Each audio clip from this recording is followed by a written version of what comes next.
درود پاک پڑھنے کے بے شمار فضائل و برکات ہیں. ویسے تو جس دن بھی درود پڑھیں، جس رات بھی درود پڑھیں، برکتیں ہی برکتیں ہیں. امام محمد بن محمد غزالی علیہ رحمۃ اللہ والی لکھتے ہیں کہ جو بندہ رمضان المبارک کی پہلی رات 2 رکعت پڑھے، ہر رکعت میں سورہ فاتحہ کے بعد ایک مرتبہ سورہ فتح پڑھے، اذا جاء نصر اللہ والفتح، کی پوری سورہ، اور سلام پھیرنے کے بعد 10 بار سورہ قدر پڑھے، پھر رسول ذیشان مکی مدنی سلطان صلی اللہ تعالیٰ علیہ وسلم پر 10 مرتبہ درود پاک بھیجے، تو اسے مرنے سے پہلے 2 میں سے ایک فضیلت نصیب ہو جائے گی. اور یہ جو 2 انعام ہیں نا، جن دونوں میں سے کوئی ایک ملے گی، یہ دونوں ہی بڑے کمال کے ہیں. فرمایا یا تو اس بندے کو خواب میں اللہ تعالیٰ کا دیدار نصیب ہو جائے گا، ہائے ہائے، اور فرمایا دوسری کیا ہے، یا پھر دوسری فضیلت اس کو یہ ملے گی کہ وہ شب قدر کو حاصل کر لے گا. تو دونوں ہی سمجھ لے کمال کی فضیلتیں ہیں. تو رمضان کی پہلی رات انشاءاللہ یہ 2 رکعتیں پڑھنی ہے. میں ریپیٹ کر دیتا ہوں، ہر رکعت میں سورہ فاتحہ کے بعد ایک مرتبہ سورہ فتح، اذا جاء نصر اللہ والفتح، پوری صورت، اور جب پوری کر لے 2 رکعت تو 10 بار سورہ قدر، انا انزلناہ فی لیلۃ القدر، یہ پوری صورت، اور اس کے بعد 10 مرتبہ درود پاک پڑھنے ہیں. سبحان اللہ. ماہ رمضان تو کیا آتا ہے، بیڑا پار ہو جاتا ہے، گناہ گاروں کی بن آتی ہے. اللہ اس رمضان کی برکتیں ہم سب کو نصیب فرمائے. تو درود پاک کی کیا بات ہے، نیت کر لیں انشاءاللہ کثرت کے ساتھ درود پاک پڑھیں گے انشاءاللہ. نام حضرت پہ لاکھ بار درود، بے عدد اور بے شمار درود ہم کو پڑھنا خدا نصیب کرے. دم بدم اور بار بار درود، کون جانے درود کی قیمت، کون جانے درود کی قیمت ہے، عجب در شاہوار درود. جو محب نبی ہے اے کافی، جو محب نبی ہے اے کافی، چاہیے اس کو بار بار درود. صلو علی الحبیب صلی اللہ تعالی علی محمد صلی اللہ علیہ وسلم.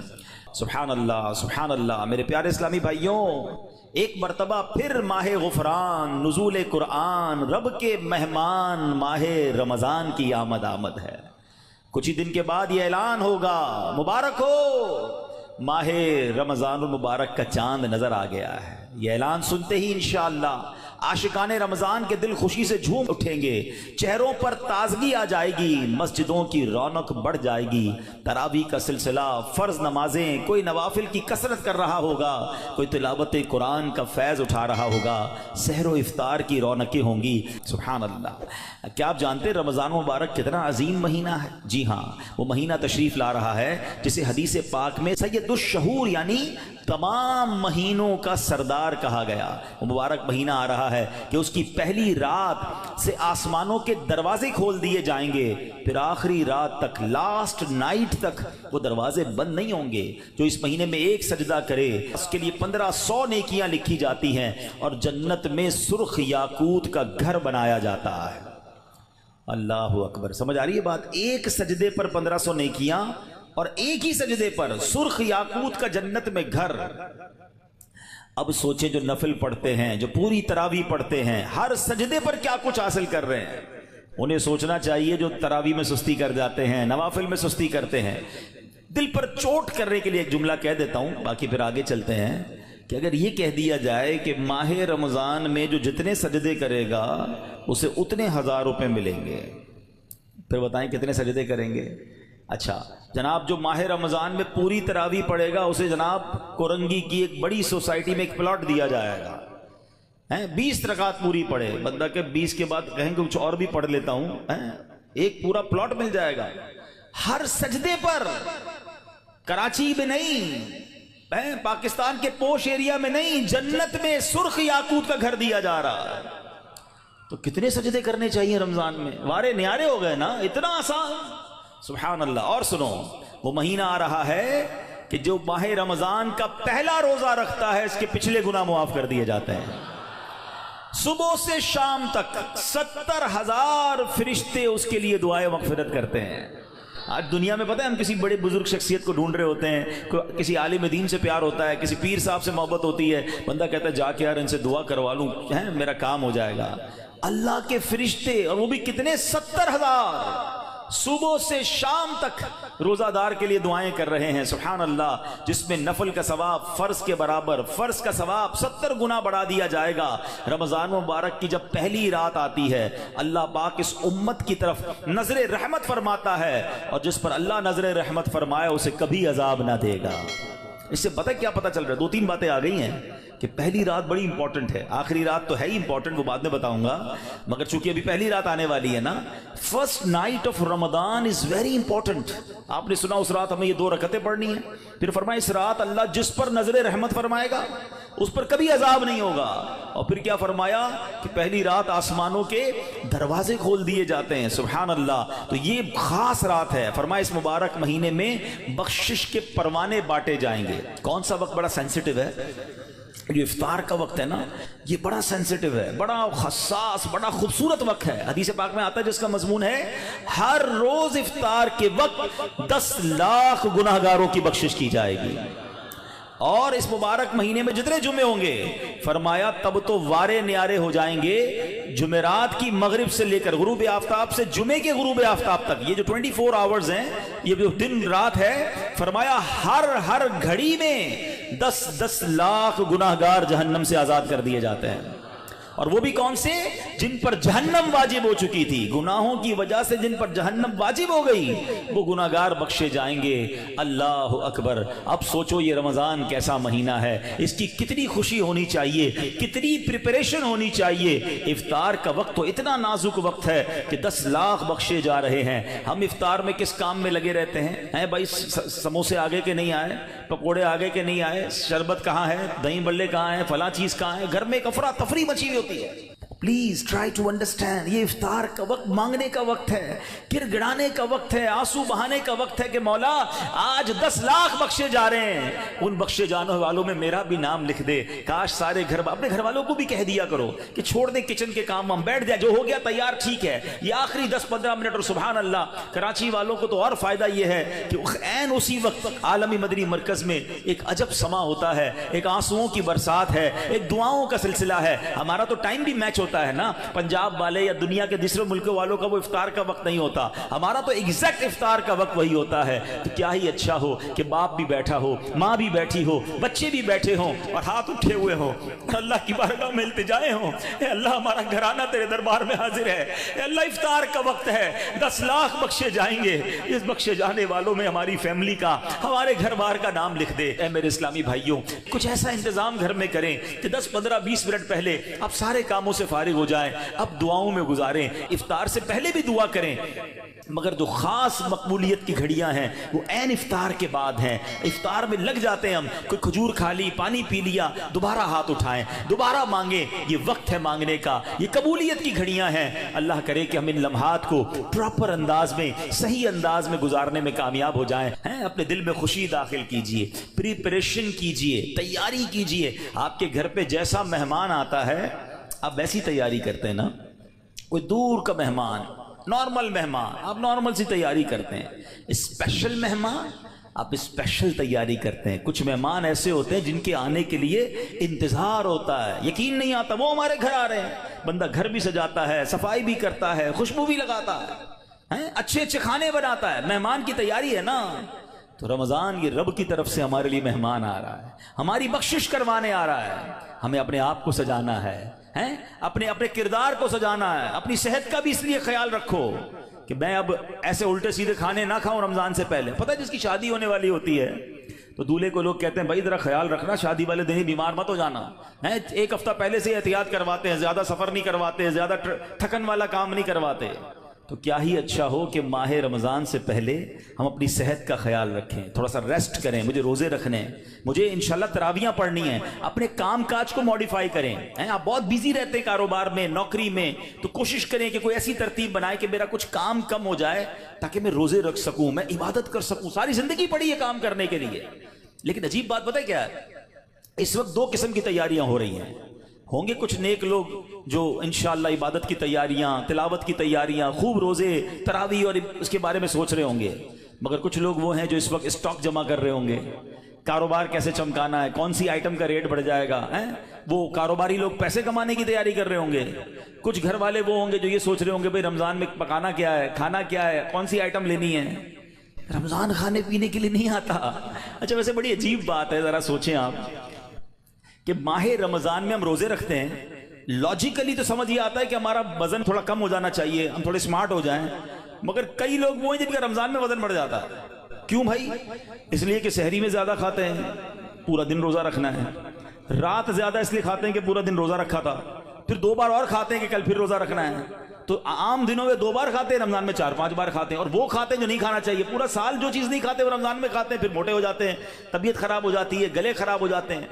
نہیں، ماہ رمضان تو کم کھانے کا مہینہ ہے، فریش ہونے کا مہینہ ہے۔ لیکن ہمارے یہاں تو فیسٹیول، اگر میں کہوں کسی کو کہ کسی غیر مسلم کو اگر رمضان میں دورہ کرا دیا جائے پاکستان کے مختلف شہروں کا اور کہیں بتاؤ کیا آپ نے دیکھا، تو کہے گا لگتا ہے مسلمانوں کا کوئی کھانے پینے کا تہوار آ رہا ہے، کہ میں جس مٹھائی کی دکان پہ گیا وہ رش تھا، جس پکوڑے کی دکان پہ گیا وہ لائنیں لگی ہوئی تھی افطار سے پہلے، اور بورڈ لگے ہوئے تھے سحری آفر، افطار آفر، تو لگتا ہے مسلمانوں کا کوئی کھانے پینے کا سالانہ تہوار آتا ہے۔ کتنی عجیب بات ہے یار، جس مہینے میں پورا دن کھانے پینے سے رکنا ہے، اس مہینے میں سارا دن رات کھانے پینے کی باتیں ہو رہی ہوتی ہیں۔ مجھے بتائیں نا، ہم دوست آپس میں ملتے ہیں کیا بات کرتے ہیں؟ یار سناؤ آج سحری کہاں کرنی ہے؟ اچھا بھائی افطار کہاں کرنا ہے؟ رات کدھر چلنا ہے کھانے کے لیے؟ ارے بھائی یہ بات کون کرے گا؟ تراویح کدھر پڑھنی ہے آج؟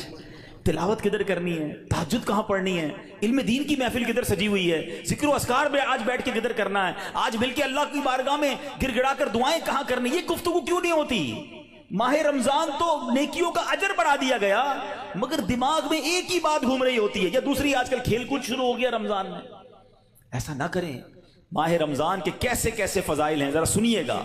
معراج شریف کی روایات میں ہے، معراج کے دولہ مکی مدنی مصطفیٰ صلی اللہ تعالی علیہ وسلم نے سدرۃ المنتہا کے قریب ایک فرشتہ دیکھا۔ آپ فرماتے لم ارا مثلہ، یعنی ایسا نرالا فرشتہ میں نے کبھی نہیں دیکھا۔ نبی پاک فرما رہے ہیں، تو آپ فرماتے ہیں کہ میں نے ایسا نرالا فرشتہ تو کبھی نہیں دیکھا تھا۔ یہ جب تسبیح کرتا تھا تو اس کی ایسی خوبصورت آواز تھی کہ اس آواز سے عرش بھی جھوم اٹھتا تھا۔ میں نے جبرائیل سے پوچھا ایو خلقی ھذا، اے جبرائیل یہ کون سی مخلوق ہے؟ عرض کی حضور یہ ایک فرشتہ ہے جو حضرت آدم علیہ السلام سے 2000 سال پہلے پیدا کیا گیا تھا۔ میں نے پوچھا اس سے پہلے یہ کہاں تھا؟ عرض کیا اللہ پاک نے عرش کے نیچے جنت میں ایک جگہ بنائی ہے، یہ وہیں ہوتا ہے۔ حضور آج آپ کے دیدار کے لیے حاضر ہوا ہے۔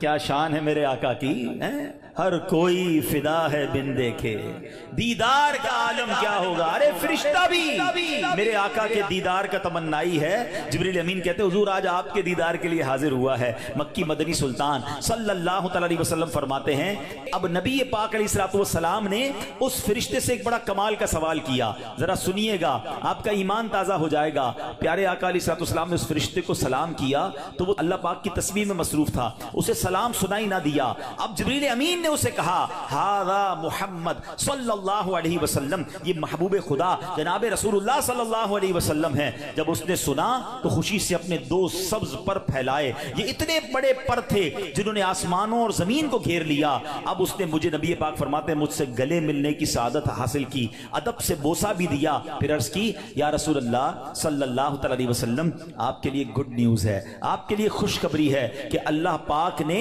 ماہ رمضان کے صدقے آپ کی امت کی بخشش فرما دی ہے۔ اس فرشتے نے نبی پاک کو عرض کی کہ حضور آپ کی امت کو اللہ نے ماہ رمضان کے صدقے بخش دیا ہے۔ سبحان اللہ۔ نبی ہاشمی صلی اللہ علیہ وسلم مزید فرماتے ہیں اس فرشتے کے سامنے 2 صندوق رکھے ہوئے تھے جن پر ہزاروں تالے لگائے ہوئے تھے۔ میں نے پوچھا ان صندوقوں میں کیا ہے؟ اس فرشتے نے عرض کی ان صندوقوں میں آپ کی امت کے روزہ داروں کے لیے جہنم سے آزادی کے پروانے ہیں۔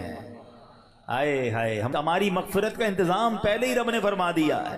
کاش ہم ماہ رمضان کے قدردار بن جائیں۔ اے گناہ گاروں تمہاری سمجھ لو بات بن آئی ہے، عاصیوں کی مغفرت کا لے کر آیا ہے پیام۔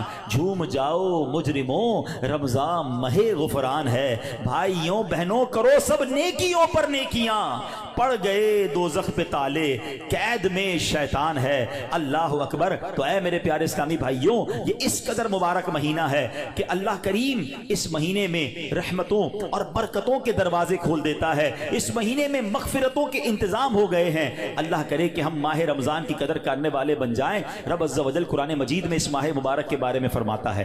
ماہ رمضان کی آپ اہمیت کا اندازہ اس بات سے بھی لگائیں کہ پورے قرآن میں صرف ایک ہی مہینے کا ذکر ہے، اور وہ مہینہ کون سا ہے؟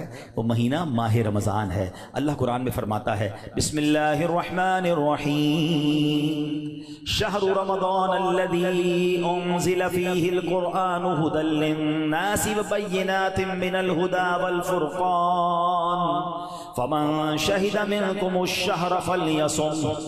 ترجمہ کنز العرفان۔ رمضان کا مہینہ ہے جس میں قرآن نازل کیا گیا، جو لوگوں کے لیے ہدایت اور رہنمائی ہے اور فیصلے کی روشن باتوں پر مشتمل ہے۔ تو تم میں جو کوئی یہ مہینہ پائے تو ضرور اس کے روزے رکھے۔ سبحان اللہ۔ اے میرے پیارے اسلامی بھائیوں، رمضان کا مہینہ کیا خوبصورت فرمایا کہ جو اس مہینے کو پائے وہ روزے رکھے۔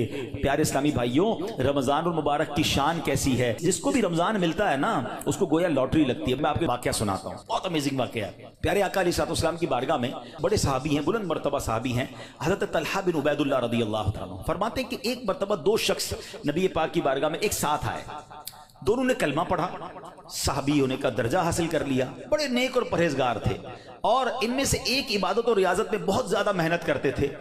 جو زیادہ عبادت گزار تھے یہ ایک مرتبہ ایک غزوے میں شریک ہوئے اور شہید ہو گئے، جہاد میں گئے اور شہید ہو گئے، اور ایک سال بعد دوسرے جو صحابی تھے ان کا بھی انتقال ہو گیا۔ ٹھیک ہے، حضرت طلحہ فرماتے ہیں ان دونوں کے دنیا سے جانے کے بعد ایک رات میں نے خواب میں دیکھتا ہوں کہ میں جنت کے دروازے پر کھڑا ہوں، یہ دونوں صحابی رسول وہاں موجود ہیں۔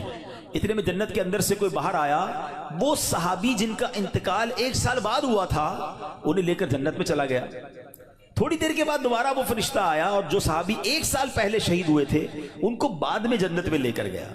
اب بات سمجھ آ رہی ہے؟ جو شہید ہوئے، زیادہ عبادت کرتے تھے، وہ بعد میں جنت میں گئے، اور جو ایک سال بعد جن کا انتقال ہوا، جو اتنی عبادت نہیں کرتے تھے مگر وہ جنت میں پہلے چلے گئے۔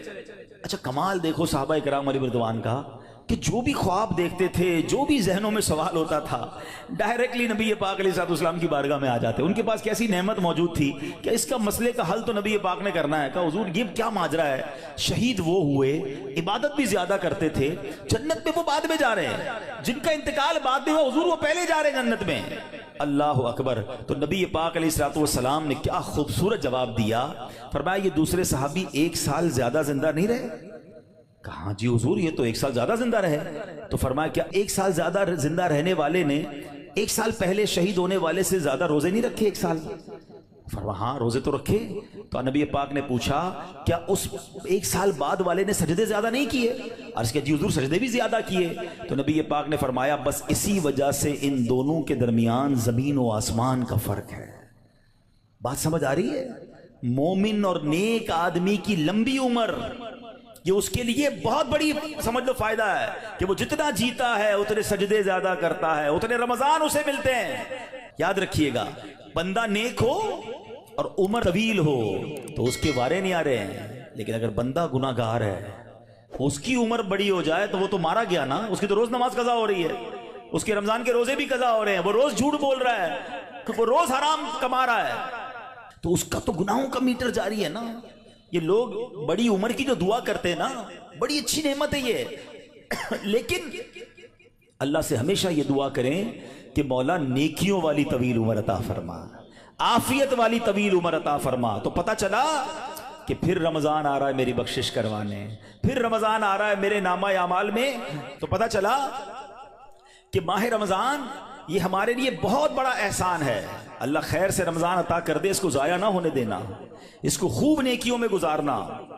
پچھلے گناہوں کی معافی کا ایک اور چانس دیا جا رہا ہے، مغفرت کا گویا ایک اور موقع آنے والا ہے۔ اللہ کرے کہ ہم اس کی قدر کرنے میں کامیاب ہو جائیں۔ یا خدا ہم عاصیوں پر یہ بڑا احسان ہے، یا خدا ہم عاصیوں پر یہ بڑا احسان ہے، زندگی میں پھر عطا ہم کو کیا رمضان ہے۔ یا الہی تو مدینے میں کبھی رمضان دکھا، یا الہی تو مدینے میں کبھی رمضان دکھا، مدتوں سے دل میں یہ عطار کے ارمان ہے۔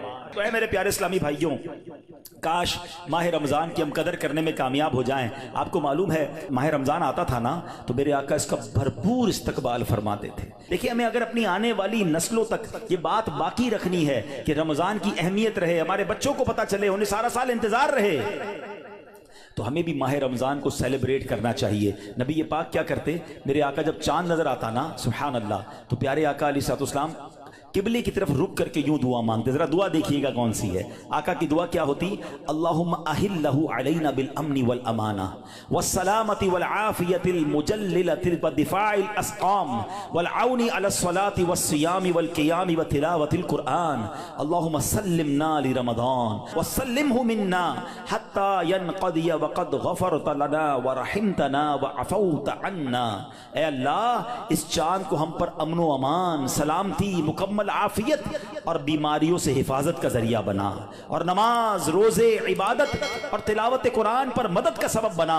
اے رب کریم ہمیں رمضان کی وجہ سے سلامتی عطا فرما، یعنی اسے ہمارے لیے سلامتی والا بنا اور اسے ہم سے سلامتی عطا فرما، یہاں تک کہ جب یہ رخصت ہو تو تیری مغفرت و رحمت اور عفو درگزر ہمارا یقینی مقدر بن چکا ہو۔ سبحان اللہ۔ تو پتہ چلا رمضان مبارک کی آمد پر خوشخبریاں دینا، لوگوں کو مبارکباد دینا، یہ اچھا کام ہے۔ انشاءاللہ اگر ہم رمضان کی آمد کی خوشی بنائیں گے، اللہ کی رحمت جوش میں آئے اور کاش ہم جنت کے حقدار بن جائیں، مگر ایک احتیاط اس میں کرنی ہے۔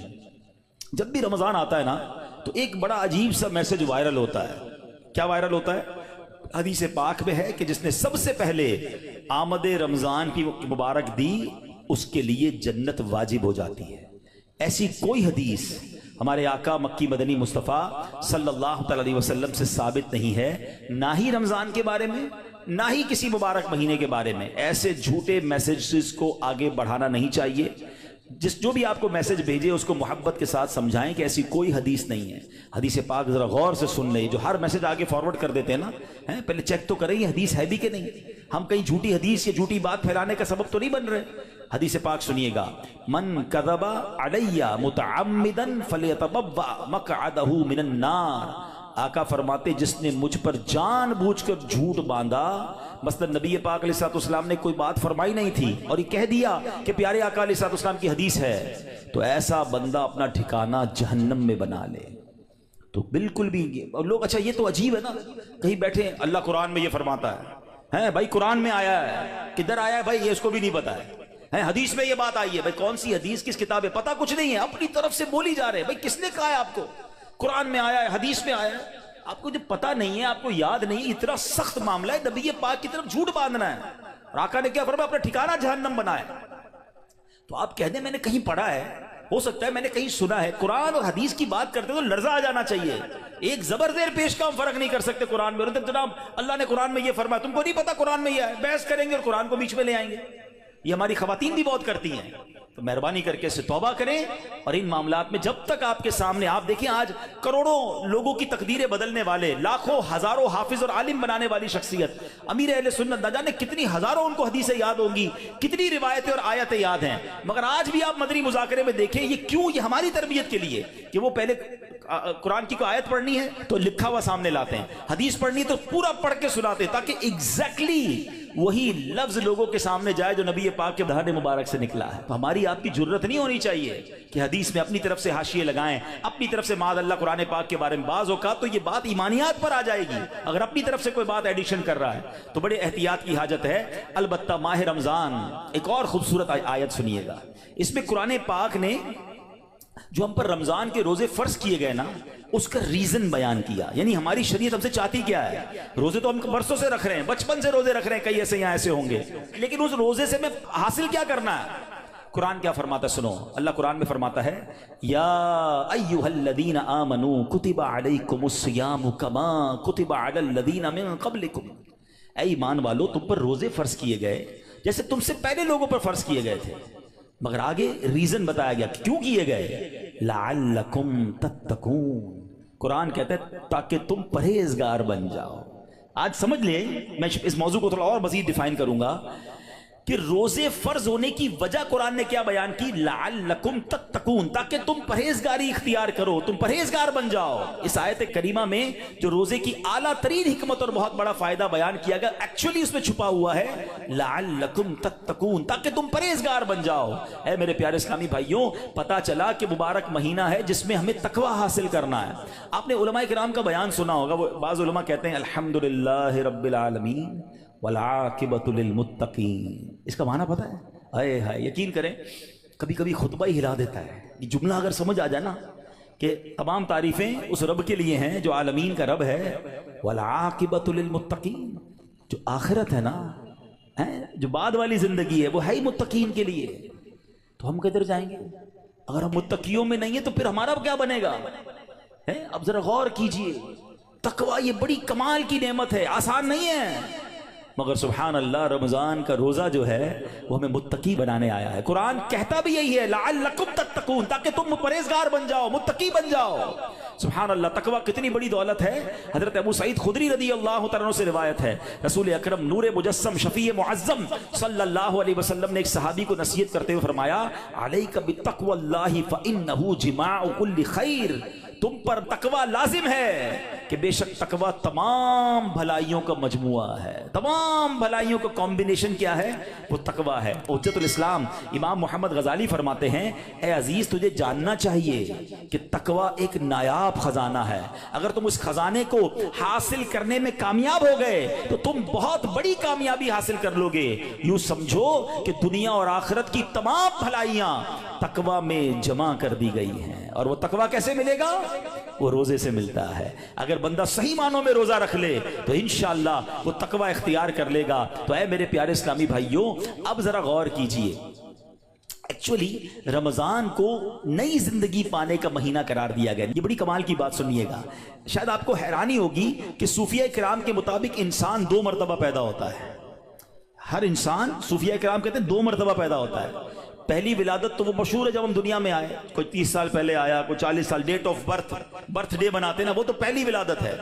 فرمایا دوسری ولادت وہ ہوتی ہے کہ جب بندہ دل کی پاکیزگی حاصل کر لیتا ہے، جب بندہ باطنی بیماریوں سے، حرص، لالچ، ہوس، دنیا کی محبت، تکبر، خود پسندی سے اپنے آپ کو پاک کر لیتا ہے، یہ اس کی دوسری ولادت ہوتی ہے۔ یعنی زندگی میں ایک موقع ملتا ہے بدلنے کا، ٹرن اراؤنڈ ہونے کا، اپنے آپ کو سدھارنے کا، سچی توبہ کرنے کا۔ ایک بار پھر رمضان آ رہا ہے، آؤ دوبارہ جی لیتے ہیں، آؤ دوبارہ بدل جاتے ہیں، آؤ اپنے رب سے دوستی کر لیتے ہیں۔ جو زندگی گزری ہمیں سب کو معلوم ہے کیسی گزری، کیوں نہ یہ رمضان اپنے آپ کو بدلنے کا مہینہ بنا دیں۔ اللہ نے پھر موقع دے دیا ہے۔ اے میرے پیارے اسلامی بھائیو، اس بات کو اس طرح سمجھیے، ایک بزرگ بڑی عمر کے تھے، ان کی عمر 60 یا 70 سال تھی، بال بھی سفید تھے۔ کسی نے کہا حضور آپ کی عمر کتنی ہے؟ کہتے 4 سال۔ کہ حضور کیوں مذاق کر رہے ہیں، اتنی بڑی عمر ہے، آپ کے تو اپنے پوتے پوتیاں ہوں گی، آپ کہہ رہے ہیں 4 سال عمر ہے۔ کہتے ہیں بات یہ ہے کہ عمر تو بہت زیادہ ہے، بس توبہ کیے ہوئے 4 سال ہی ہوئے ہیں، اللہ سے دوستی کیے ہوئے 4 ہی سال ہوئے ہیں، باقی زندگی تو کھیلوں میں، گناہوں میں گزار دی ہے۔ اب آپ سنبھالیں تو کام اپنے سنور جائے، ہم نے تو کمائی سب کھیلوں میں گوائی ہے، پتہ نہیں ہم کب بدلیں گے، کب وہ زندگی پھر حاصل کریں گے، ورنہ زندگی کیسے گزر رہی ہے ہم میں سے بہت سارے اچھی طرح جانتے ہیں کہ صبح ہوتی ہے، شام ہوتی ہے، زندگی یوں ہی تمام ہوتی ہے۔ کبھی کبھی تو ڈر لگتا ہے یار کہ زندگی بڑھ رہی ہے، ہمارے گناہ بڑھ رہے ہیں، نیکیاں بڑھ رہی ہیں۔ کبھی سوچے تو صحیح، کوئی بیلنس شیٹ تو بناؤ کہ ہر گزرنے والا دن ہم اپنی موت کے قریب ہو رہے ہیں۔ یہ جو برتھ ڈے پر خوشی بناتے ہیں ان کو سوچنا چاہیے، میں نہیں کہتا ناجائز ہے، لیکن جس کی 20 سال کا ہو گیا، 25 سال، 30 سال، آپ سمجھ رہے ہیں آپ آگے بڑھ رہے ہیں، آپ موت کے قریب ہو رہے ہیں، ایک زندگی کا سال کم ہو رہا ہے، ہر گزرنے والا دن ہم قبر کے قریب ہو رہے ہیں۔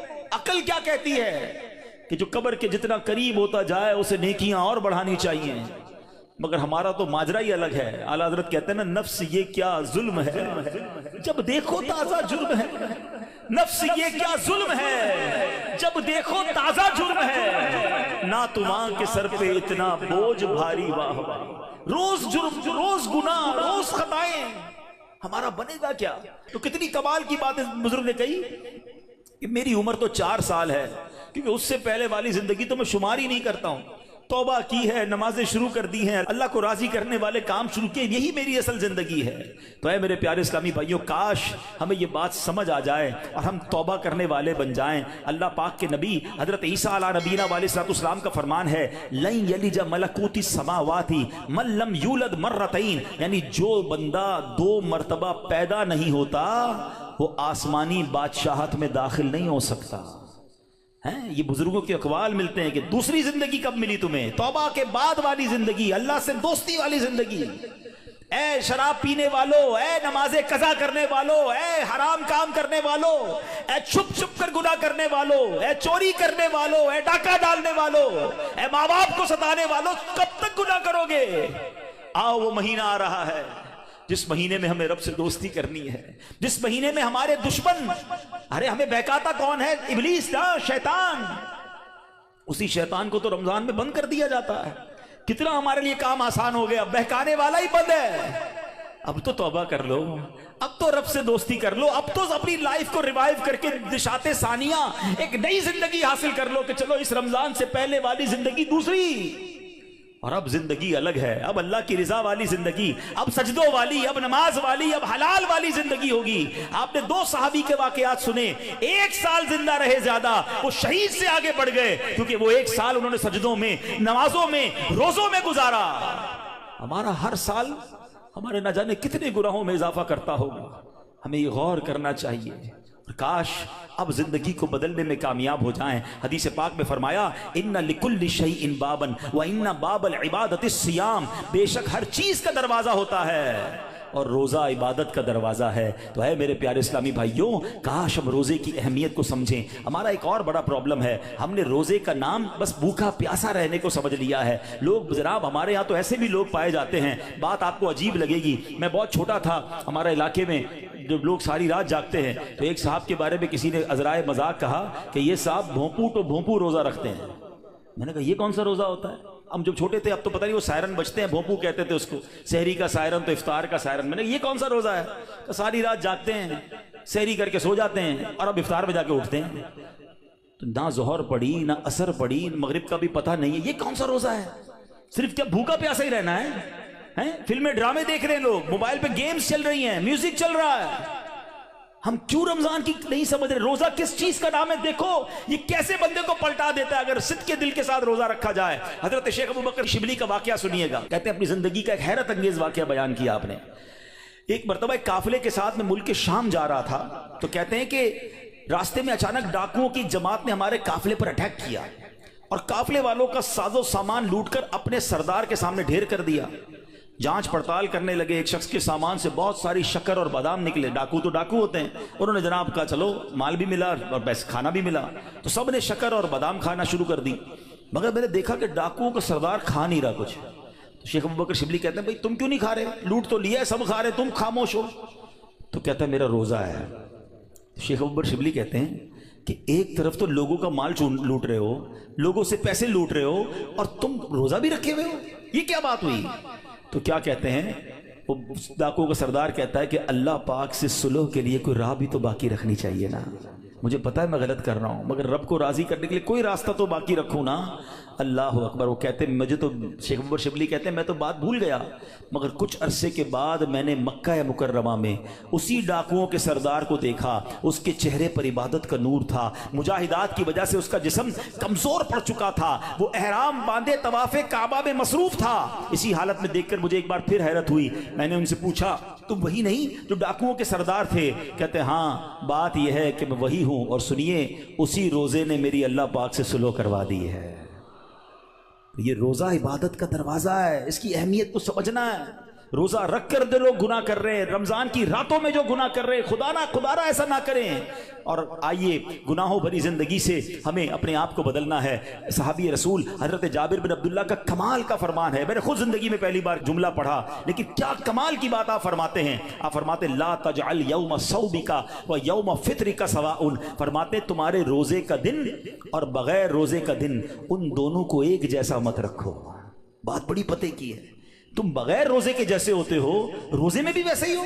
روزے کا دن الگ ہونا چاہیے، اس دن عبادتیں زیادہ ہونی چاہیے، اس دن گناہوں سے بدلنا ہونا چاہیے، اس دن میرے اندر اور تبدیلی آنی چاہیے۔ کاش آنکھوں کا روزہ ہو کہ میری آنکھیں حرام نہ دیکھیں، کاش زبان کا روزہ ہو کہ میری زبان جھوٹ نہ بولے، کسی کا دل نہ دکھائے، کاش میرے ہاتھ بھی روزے میں ہوں، یہ ہاتھ کسی ظلم کی طرف نہ بڑھیں، کاش میرے پیر بھی روزے والے ہوں، یہ پیر مجھے کسی حرام کے اڈے کی طرف نہ لے جائیں۔ اللہ کرے کہ صرف بھوکا پیاسا نہیں، ہم اپنے پورے جسم کا روزہ رکھیں، اپنے کردار کا روزہ رکھیں، میری ذات سے کسی کو تکلیف نہ پہنچے۔ اور سچی بات بتاؤں، روزہ تو بہت سارے لیسن دیتا ہے۔ تقوی کی بات ہو رہی ہے نا، ایکچولی تقوی کی شاندار پریکٹس بھی ہمیں روزہ کرواتا ہے۔ مجھے بتائیے، جب ہم روزہ رکھتے ہیں اور افطار کا وقت قریب آنے والا ہوتا ہے، لاکھوں کروڑوں لوگ روزہ رکھتے ہیں پوری دنیا میں، اب دیکھیں تو اربوں لوگ روزہ رکھتے ہیں، کوئی ایک اسلامی بھائی، بچہ بچی مجھے بتا دیں، اسلامی بھائی اسلامی بہن، کہ جو روزے سے پہلے چپکے سے گھر میں جائے، کوئی دیکھنے والا نہ ہو اور کچھ کھانا پینا کھا لے۔ آپ کے ساتھ کئی بار ایسا ہوا ہوگا کہ افطار سے پہلے آپ گھر گئے ہوں گے، گھر میں کوئی نہیں ہے، آپ نے فریج کھولا ہوگا، کوئی ٹھنڈا شربت پڑا ہوا ہے، فروٹ کٹا ہوا ہے، گھر میں پانی کا جگ بھی پڑا ہوا ہے، آپ کو پیاس بھی لگ رہی ہے، گھر میں کوئی بھی نہیں ہے، کوئی ایک ایسا جس نے چپکے سے پانی پی لیا ہو۔ جب کوئی نہیں دیکھ رہا، بھائی کیوں نہیں پیا آپ نے؟ تو آپ کیا جواب دیں گے؟ کون دیکھ رہا ہے؟ اللہ دیکھ رہا ہے۔ ایسا ہی ہے نا؟ اچھا یہ تو چلے کھانے پینے کی بات ہے، ہم افطار سے پہلے عصر کی نماز پڑھ رہے ہیں، حلق خشک، تھکے ہارے، وضو خانے پر گئے، وضو کر رہے ہیں، جب کلی کرتے ہیں تو ہمارے منہ میں پانی آ چکا ہے، منہ اور حلق میں کتنا فاصلہ ہے؟ 1 انچ کا بھی فاصلہ نہیں ہے، کوئی دیکھ بھی نہیں سکتا کہ میں نے کلی کر کے پانی کتنا باہر نکالا، کتنا اندر ڈال دیا۔ تو ایک آدھا گھونٹ پی لو بھائی، کسی کو نہیں پتہ چلے گا۔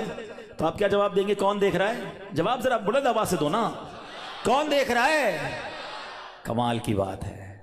دیکھو روزہ کیسی شاندار پریکٹس کرا رہا ہے، میں اکیلا ہوں، کھا پی اس لیے نہیں رہا ہوں کہ اللہ دیکھ رہا ہے۔ اور آپ کو پتہ یہی کھانا پینا سحری کا وقت ختم ہونے سے پہلے بھی حلال، افطار کا وقت ہو گیا اس کے بعد پھر حلال، صرف اس ٹائم میں نہیں کھا پی رہا، حلال چیزیں تھی، روزے کی وجہ سے بعد میں رک گیا۔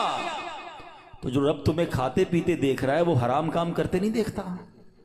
آپ سوچیں، یہ شاندار، ہم ہر سب جتنے مسلمان پریکٹس کرتے ہیں رمضان میں، بالکل پکی پریکٹس ہوتی ہے، اللہ دیکھ رہا ہے اس لیے نہیں کھاؤں گا، اللہ دیکھ رہا ہے پھر فلم کیوں دیکھتے ہو، اللہ دیکھ رہا ہے پھر حرام کیوں دیکھتے ہو، اللہ دیکھ رہا ہے تم جھوٹ کیوں بولتے ہو۔ رمضان میں بھی گناہ کر رہے ہیں لوگ، اور رمضان کے بعد تو دھڑلے سے کر رہے ہیں۔ کیا میرا رب معاذ اللہ تمہیں صرف کھاتے پیتے دیکھ سکتا ہے؟ تمہیں حرام کام کرتے ہوئے، حرام کماتے ہوئے، جھوٹ بولتے ہوئے، کسی پر زیادتی کرتے ہوئے نہیں دیکھ رہا؟ اس وقت کیوں خیال نہیں آتا اللہ دیکھ رہا ہے؟ اس کا مطلب یہ ہوا کہ اللہ کی رحمت سے ہمیں پریکٹیکلی تقوی کی پریکٹس کرائی جاتی ہے رمضان میں، تاکہ ہم تگڑے ہو جائیں، ہم روحانی طور پہ مضبوط ہو جائیں۔ شیطان کو بند کر دیا جاتا ہے، لیکن جیسی شیطان آزاد ہوتا ہے، جو مسجد صبح و شام بھری رہتی ہے وہ خالی ہو جاتی ہے، جناب پھر غلط گناہوں کے کام شروع ہو جاتے ہیں۔ کیوں؟ ارے ہماری تو پریکٹس کروائی گئی رمضان میں کہ رمضان کے بعد بھی مضبوط رہیں۔ آئیں اس بار ایسی پکی سچی نیت کر لو کہ انشاءاللہ رمضان کا بھی انتظار نہیں کریں گے، آج سے انشاءاللہ اب نمازوں کی پابندی شروع ہو جائے گی انشاءاللہ، آج سے اب گناہوں کو چھوڑ کر رمضان کا استقبال کرنا ہے نا۔ آئیے میں بتاتا ہوں وہ رمضان کیسے گزارتے تھے۔ سبحان اللہ، اللہ کے پیارے حبیب علیہ الصلوۃ والسلام جب رمضان آتا نا، بی بی عائشہ فرماتی ہے آپ کے چہرے کا رنگ بدل جاتا۔ اچھا کیوں بدلتا تھا؟ کہ خوف خدا، کہ کہیں رمضان میں حق کے بندگی ادا کرنے میں کوئی کمی نہ رہ جائے۔ یہ کس کی بات ہو رہی ہے؟ محبوب رب العالمین جناب رسول اللہ صلی اللہ تعالی علیہ وسلم، آپ کا رنگ بدل جاتا۔ کیا کبھی ایسا ہوا کہ رمضان میں ہمارے چہرے کا رنگ بدلے، کہ ہم ڈر جائیں کہ یا اللہ رمضان تو مل گیا، کہیں اس کا ادب کر سکوں گا کہ نہیں؟ ٹینشن ہی کسی کو نہیں ہے، فکر ہی کوئی نہیں ہے۔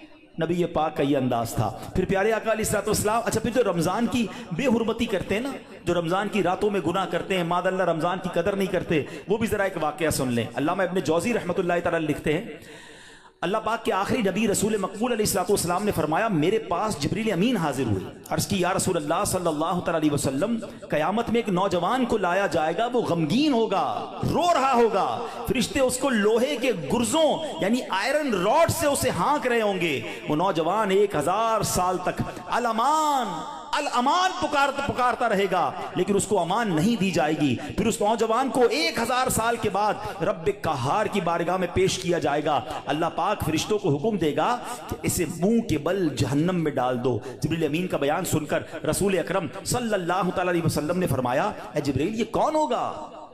عرض کیا حضور وہ آپ کا ایک امتی ہوگا، فرمایا اس کا گناہ کیا ہوگا؟ اس کا گناہ کیا ہوگا؟ عرض کی یا رسول اللہ صلی اللہ تعالی علیہ وسلم، یہ وہ بدنصیب ہے جس کی زندگی میں رمضان المبارک تو تشریف لایا مگر توبہ و استغفار کی بجائے ماہ رمضان کو اس نے گناہوں میں گزار دیا۔ رمضان میں گناہ نہیں کرنے، یہ بات سمجھ لو۔ آج میرے پیارے اسلامی بھائیوں، بات بڑی سمجھنے والی ہے۔ مجھے ایک بات بتائیں، کوئی کہیں بھی گناہ کرے، گناہ ہوتا ہے، غلط ہے، مگر کوئی مکہ پاک میں جا کے گناہ کرے، حدود حرم میں جا کے گناہ کرے، ایک گناہ 1,00,000 گناہ کے برابر ہو جاتا ہے، سزا زیادہ ہو جاتی ہے۔ آپ کی مسجد کے باہر روڈ پہ کھڑے ہو کے معاذ اللہ کوئی گالی نکالے، حرام، لیکن مسجد کے اندر آ کر نکالے، آپ کیا کہیں گے؟ خدا کا خوف کرو اللہ کے گھر میں۔ تو اسی طرح کچھ مقام کی اہمیت ہوتی ہے، کچھ وقتوں کی اہمیت ہوتی ہے، کچھ مہینوں کی اہمیت ہوتی ہے۔ رمضان ہمیں بخشوانے آیا ہے۔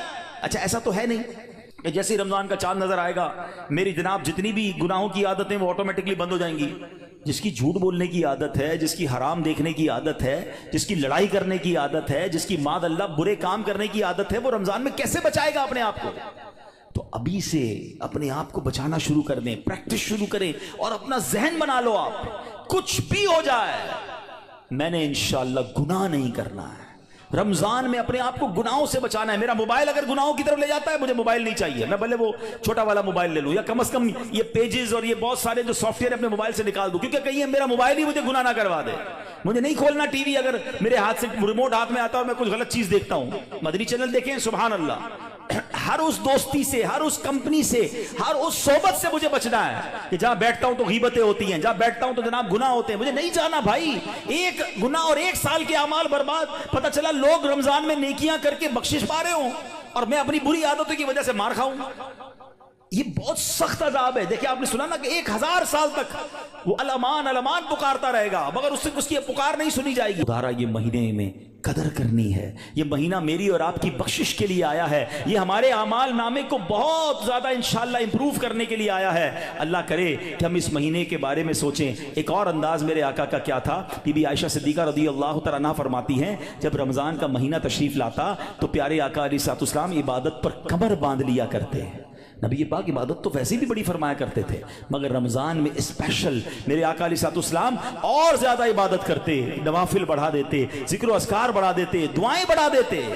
تو ہمیں بھی رمضان میں پلان کرنا ہے کہ میں نے انشاءاللہ تلاوت قرآن کرنی ہے، میں نے رمضان میں اتنے نوافل پڑھنے ہیں، میں نے انشاءاللہ اتنے درود پڑھنے ہیں، میں نے آپ فضول کاموں سے بچنے لگ جائیں، آپ کی ویسے ہی ٹائم میں بڑی برکت ہو جانی ہے۔ اچھا رمضان المبارک میں پیارے آقا کا ایک اور انداز، نبی پاک رمضان میں 20 رکعت تراویح پڑھتے تھے۔ یاد رہے کچھ لوگ 20 رکعت میں ڈنڈی مار رہے ہوتے ہیں، وتر بھی ادا فرماتے، 20 رکعت پوری ادا فرماتے۔ پیارے آقا نے 20 رکعت تراویح نبی پاک نے نماز تراویح با جماعت پابندی سے ادا نہ فرمائی، صرف 2 دن ادا کی اور پھر سبحان اللہ ہم پر کتنی بڑی مہربانی کی۔ آپ فرماتے کہ اگر اس پر پابندی کی گئی تو فرض ہو جانے کا اندیشہ ہے، میری امت کے لیے دشوار ہو جاتی، اس لیے آپ نے جماعت کی پابندی نہ فرمائی، البتہ 20 رکعتیں نبی پاک نے پڑھی۔ اور پھر آپ کے بعد حضرت عمر رضی اللہ تعالیٰ عنہ نے باقاعدہ 20 رکعت نماز تراویح کی جماعت کا اہتمام کیا۔ تو آج پوری دنیا میں مسلمان تراویح پڑھتے ہیں مگر وہ لوگ ایک نیا ٹرینڈ چلا ہے، 3 روزہ تراویح، 5 روزہ تراویح، 7 روزہ تراویح۔ غلط نہیں ہے یہ، مگر اس میں ایک احتیاط یہ کرنی ہے کہ جو بھی لوگ یہ انتظام کرتے ہیں وہ حافظ صاحب سے بھی کہہ دیں، اور حافظ صاحب سے بھی میری گزارش ہے کہ پراپر قرآن پڑھیں۔ ہم قرآن سننے کے لیے جمع ہوتے ہیں، کوئی ایوارڈ نہیں چاہیے کہ جناب ماشاءاللہ 4 پارے بھی پڑھ رہے ہیں اور 10 بجے فارغ بھی کر رہے ہیں، بڑے اسپیڈ میں پڑھتے ہیں۔ وہ اسپیڈ میں پڑھ رہے ہیں، قرآن پڑھنے کا ثواب مل بھی رہا ہے کہ نہیں؟ ٹھیک ہے نا، کچھ سمجھ ہی نہیں آ رہا تلاوت کیا ہو رہی ہے۔ تو یہ کوئی ریس نہیں لگی ہوئی، اللہ کا کلام ہے، اس کے آداب ہیں، اس کی جناب کوئی طریقہ کار ہے، اس کی پروناؤنسیشنز ہیں۔ بعض اوقات مخارج کی غلطی اور صحیح طریقے سے نہ پڑھنا ثواب کی بجائے گناہ ہوتا ہے۔ تو پڑھنے والے بھی احتیاط کریں اور ایسی جگہ ہی جا کر پڑھیں کہ جہاں صحیح معنوں میں صحیح تلفظ کے ساتھ تلاوت ہوتی ہو۔ لیکن اگر کوئی 3 روزہ 5 روزہ 7 روزہ تراویح پڑھتا ہے ٹھیک ہے، اگر صحیح تلاوت ہوئی اور آپ کی نماز ہو گئی اوکے، عاشقان رسول کے ساتھ آپ نے پڑھی ماشاءاللہ، لیکن اس کا مطلب یہ نہیں کہ آپ نے 3 روزہ ختم قرآن کر لیا، 5 روزہ ختم قرآن کر لیا، پورا مہینہ چھٹی ہو گئی۔ چاند رات تک، جب تک چاند نظر نہیں آتا اس سے پہلے آپ نے روزانہ تراویح پڑھنی ہے، سنت موقدہ ہے۔ کچھ لوگ سمجھتے تراویح نہیں پڑھی تو کوئی گناہ نہیں ہے، نہیں، تراویح سنت موقدہ ہے۔ سیدی اعلیٰ حضرت فرماتے ہیں سنت موقدہ کے ترک کی عادت بنا لینا گناہ ہے۔ اور میں نے آپ کو پہلے بتایا آج بیان کے شروع میں، ہر سجدے پر 1500 نیکیاں ہیں۔ تو سستی تو کرنی نہیں ہے. 20 رکعتوں کے بعد تراویح کے وتر کے بعد نفل بھی پڑھنے, اللہ کرے سحری میں اٹھے تو تہجد بھی پڑھیں, ہر سجدے پر نیکیاں ہیں. تو ہمیں تو اور عبادت کرنی ہے, نہ کہ عبادت سے جی چرانے کے, دور بھاگنے کے فارمولے اختیار کریں. نبی پاک کا ایک اور بڑا پیارا انداز, جبریل امین پیارے آقا کے پاس آتے نا تو نبی پاک جبریل امین کے ساتھ قرآن کا دور فرمایا کرتے. ہائے ہائے ہائے, ہم میں سے بہت سارے وہ لوگ ہیں جو تلاوت کرتے ہیں, اچھی بات ہے, مگر یہ دور والی سنت بھی عمل ہونی چاہیے. دو دوست بیٹھ جائیں, میں پہلے آپ کو قرآن سناتا ہوں پھر آپ سنائیں, اللہ کرے زبانی یاد ہو تو زبانی سنائیں, ورنہ پڑھ کے سنا دیں. گھر میں میاں بیوی کر سکتے ہیں, باپ بیٹا کر سکتے ہیں, بھائی بہن, پردے کے جو بھی معاملات فیملی کے ہیں وہ دیکھ کر اگر گھر میں بھی اپنے ساتھ بیٹھ کر دور کریں اور یاد کریں وہ کیسا منظر ہوگا جب جبریل امین اور نبی پاک قرآن کا دور فرمایا کرتے. اور ایک خاص کام نبی پاک کا یہ ہوتا کہ رمضان میں, ویسے تو میرے آقا سے بڑھ کر سخی کون ہے, مگر رمضان میں میرے آقا خوب سخاوت فرماتے, ہر آنے والے کو عطا فرماتے. راوی لکھتے ہیں ایسی سخاوت ہوتی کہ جیسے تیز آندھی چلتی ہے اس سے زیادہ نبی پاک کی سخاوت جو ہے وہ جاری رہتی. تو ہمیں بھی چاہیے کہ ماہ رمضان میں ہم سخاوت کریں, اپنے دسترخوان کو بھی وسیع کریں, اور لوگوں تک بھی جناب جو مسلمان پریشان ہیں ان تک جناب آپ مدد پہنچائیں, یہاں جس سے جتنا بن سکے. ایک بات یاد رکھیے گا, جب بھی بات سخاوت کی آتی ہے نا تو ذہنوں میں یہ بات آتی ہے کہ جناب یہ تو امیروں کا کام ہے, یہ بھول ہے ہماری. سخاوت جو ہے نا وہ ایکچولی دل کی غنا کا نام ہے. کوئی بے شک 1 روپیہ دے اللہ کی راہ میں اخلاص کے ساتھ دے, اپنی حیثیت کے مطابق دے رہا ہے, ہو سکتا ہے اس کے 1 روپیہ کسی کے لاکھ روپے سے بڑھ جائے. تو اللہ کی بارگاہ میں دل دیکھا جاتا ہے, یہ نہ دیکھو میں کتنی کوانٹٹی دے رہا ہوں, مگر آپ یہ سوچ لو کہ اپنی حیثیت کے مطابق میں نے سخاوت کرنی ہے. اور ویسے ہی لوگ بڑے پریشان ہیں, یہ دن ہے سخاوت کرنے کے, کسی کا دسترخوان اچھا کر دیں, کسی کی جناب افطاری سحری اچھی کر دیں, کسی کے بچوں کی عید اچھی کر دیں. ہمارا ایک اور بڑا پرابلم ہے کہ بعض اوقات ہم روڈ پر مانگنے والوں کو تو بہت کچھ دے رہے ہوتے ہیں, لیکن گھروں میں لوگ بڑے پریشان ہیں. تو ہمیں سفید پوش لوگوں کو تلاش کر کے, اچھا اب یہ بھی جب کہتا ہوں تو لوگ کہتے ہیں یار سفید پوش کہاں سے ملیں گے. بھائی آج کے دور میں جس کی آمدنی 40-50 ہزار سے کم ہے وہ پریشان ہی ہے, وہ ہینڈ ٹو ماؤتھ ہے, اس کا پورا نہیں ہو رہا. اللہ نے اگر کسی کو نوازا ہے تو بن مانگے. ایک بڑا عجیب انداز بھی آج ہو گیا ہے, بھائی کوئی ضرورت ہو تو مانگ لینا.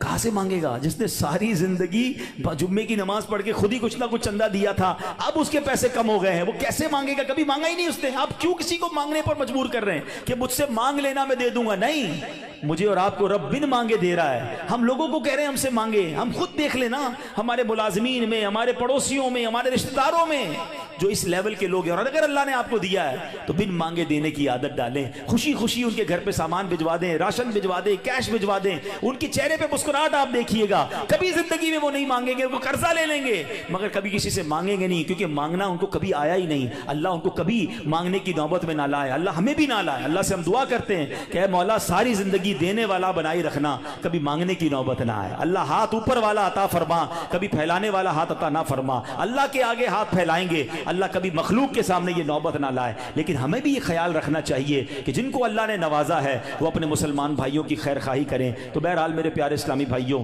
باتیں تو بڑی ہوئی کہ ماہ رمضان میں گناہوں سے بچنا ہے, ماہ رمضان میں عبادت کرنی ہے, ماہ رمضان میں تلاوت کرنی ہے, ماہ رمضان کے ایک ایک لمحے کو استعمال کریں. جیسا کہ میں نے کہا کہ افطار کا وقت بڑا مبارک ہے, اس وقت دعائیں کریں. تہجد پڑھنا بڑا آسان ہو جاتا ہے رمضان میں. جب بھی سحری کے لیے اٹھیں آپ پہلے وضو کر کے کم از کم 2 رکعت پڑھیں, کچھ دیر دعا کریں, خاص قبولیت کا وقت ہے, اور پھر آپ سحری وغیرہ گھر والے مل کر کر لیں. اور سبحان اللہ, پاکستان میں تو ایک اور بڑی نعمت ہمیں یہ حاصل ہے کہ دعوت اسلامی نے وہ کمال کیا, اللہ سلامت رکھے میرے پیر و مرشد کو, کیا شاندار طریقہ دیا ہے کہ جس سے ممکن ہو کہ مجھے رمضان میں گناہ نہیں کرنے. جو یہ چاہتا ہے کہ پورا رمضان میں برکتوں والا پالوں, تو کیا شاندار فارمولہ دیا کہ پورے مہینے کا اعتکاف دعوت اسلامی نے کئی سالوں سے شروع کیا ہوا ہے, اور ہزاروں ہزار اسلامی بھائی دنیا بھر میں پورے مہینے کے اعتکاف میں بیٹھتے ہیں. اور عالمی مدنی مرکز کے اعتکاف کی تو کیا بات ہے, دنیا کے کتنے ملکوں سے لوگ آتے ہیں, اور قبلہ شیخ طریقت امیر اہل سنت بھی وہاں جلوہ فرما ہوتے ہیں. تو آپ میں سے جن سے بن پڑے